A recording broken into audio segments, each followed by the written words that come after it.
তো বন্ধুরা, রান্না যে কত রকমের আছে, নিজে রান্না করতে না লাগলে বুঝতেই পারতাম না। তো হ্যালো সবাইকে, আসসালামু আলাইকুম। আজকে আমি সেমাই রান্না করব একটা অন্য পদ্ধতিতে, তোমরা দেখতেই থাকো। পানিতে তো বলক উঠছে, এই বলকের মধ্যে দিয়ে দিব সেমাই।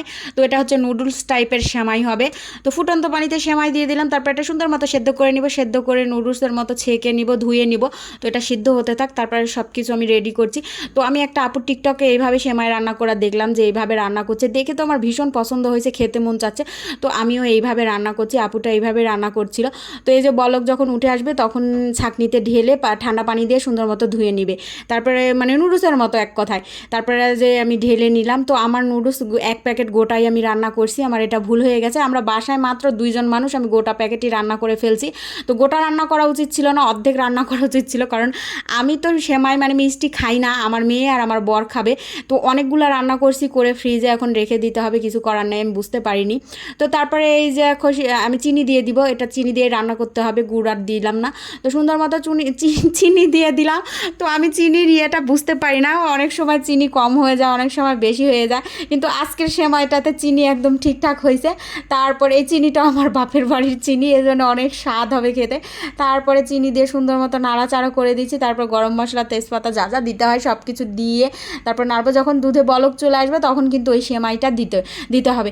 তবে এইভাবে যে সেমাই রান্না করে খাই আমি কখনো দেখিনি, আগে জীবনের প্রথম রান্না করছি। তো এইভাবে তোমরা কে কে রান্না করে খাও, অবশ্যই আমাকে কমেন্টে বলবা যে আপু আমরাও এইভাবে রান্না করি। তো রান্নার যে এত প্রকারভেদ, এত কায়দা, এত কিছু, এটা ফেসবুকে যখন আমি কাজ করছিলাম, মানে কাজ করা শুরু করছি, তখন থেকে মানে বেশি দেখি আজব আজব রান্না, গুজব গুজব রান্না, মানে এত রকমের রান্না, যাই যত ইউনিক রান্না করতে পারবে তাই নাকি ভাইরাল। তো যাই হোক, আমি এত ইউনিক রান্না করতে পারি না, মানুষের রেসিপি দেখে দেখে ট্রাই করি, নিজেও দু একটা করি। তো এই দেখো সুন্দর মতো দুধে যখন বলক উঠে আসবে, তখন কিন্তু এই সেদ্ধ করা সেমাইটা দিতে হবে। তবে আমি ভাবছিলাম এই সেমাইটা সেদ্ধ করার পর ঘি ঘি দিয়ে সুন্দর মতো একটু ভাজলে মনে হয় আর একটু বেশি খেতে ভালো হবে। তো আরেকদিন আমি এইভাবে রান্না করব। তো আজকে আমি ভাজিনি, তারপরে যখন বলক চলে আসছে তখন এটা দিয়ে দিব। এটা দিয়ে আর একটা বলক তুলে নামিয়ে নেবে। এইভাবে সেমাই রান্না করলে কিন্তু একটুও ভর্তা হয় না। আগে তো আমি সেমাই রান্নাই করতে পারতাম না, ভর্তা লেগে যেত, যে সেমাই দেওয়ার পর একটা বলক তুলতে হয়। আমি তো মানে বলক তোলা পানি মানে গামলায় ঢেলে তারপরে হচ্ছে ঠান্ডা করে সেমাই দিতাম, সেমাই গোলে ভর্তা হয়ে যেত। আসলে ওইভাবে লাচ্চা রান্না করতে হয়, আর সেমাই রান্না করতে হয় একদম বলক তোলা পানিতে সেমাই দেওয়ার পর একটা বলক যখন উঠে আসবে তখন নামাইতে হয়। এটাই আমি জানতাম না, এই না জানার কারণে আমার প্রতিবার সেমাই একদম গোলে ভর্তা লেগে যেত। তো আজকের সেমাইটা কিন্তু অনেক অনেক মজা হয়েছে গাইস, খেতে অনেক মজা হয়েছে। তো এইভাবে যে সেমাই রান্না করে খাওয়া যায় এটা আমি জানতাম না, এখন শিখে গেলাম, রান্না করলাম।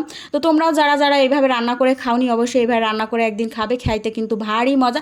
তারপরে কিশমিশ বাদাম এই সেই দিয়ে সাজিয়ে সুন্দর মতো পরিবেশন করে দিলাম। তারপর ঠান্ডা হবে, তারপরে খেয়ে নেব। খেয়ে আমি রিভিউ দিচ্ছি, অনেক মজা হয়েছিল। তবে চিনিটা আজকে একটু কম হয়েছিল, মানে আমার আমার কাছে ঠিক আছে, কিন্তু আমার বর বলছিল আর একটু চিনি দিলে আর একটু মজা হতো খেতে।